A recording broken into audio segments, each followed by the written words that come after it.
এই তিনটে কাজ যদি তোমরা করতে পারো, 1 নম্বর বেশি বেশি সালাম দেওয়া, 2 নম্বর মানুষকে খাবার খাওয়ানো, 3 নম্বর আত্মীয়তা সম্পর্ক বজায় রাখা, আর 4 নম্বর মানুষ যখন সকলেই ঘুমায় ওই অবস্থায় যদি তুমি নামাজ আদায় করো, তাহাজ্জুদে নামাজ আদায় করো, এই কয়টা কাজ যদি তুমি করো, আল্লাহ নবী ঘোষণা করতেছেন তাদখুলুল জান্নাতা, তোমরা জান্নাতে প্রবেশ করবে বিসালাম, নিরাপদ অবস্থায়। সুবহানাল্লাহ বলেন। জান্নাতে প্রবেশ করতে কোনো ঝামেলা হবে না, নিরাপদ অবস্থায় সোজাসুজি তোমরা কি করবে, জান্নাতের ভিতরে চলে যাবে।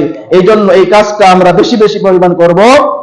1 নম্বর হলো সালাম দিব, 2 নম্বর কি করব, মানুষকে খাবার খাওয়াবো, 3 নম্বর হলো আত্মীয়তা সম্পর্ক বজায় রাখবো, 4 নম্বর হলো মানুষ যখন ঘুমন্ত অবস্থায় থেকে অর্থাৎ তাহাজ্জুদের নামাজ আমরা পড়া কি করব, চেষ্টা করব। এই 4টে কাজ আমরা বেশি বেশি পরিমাণ করব।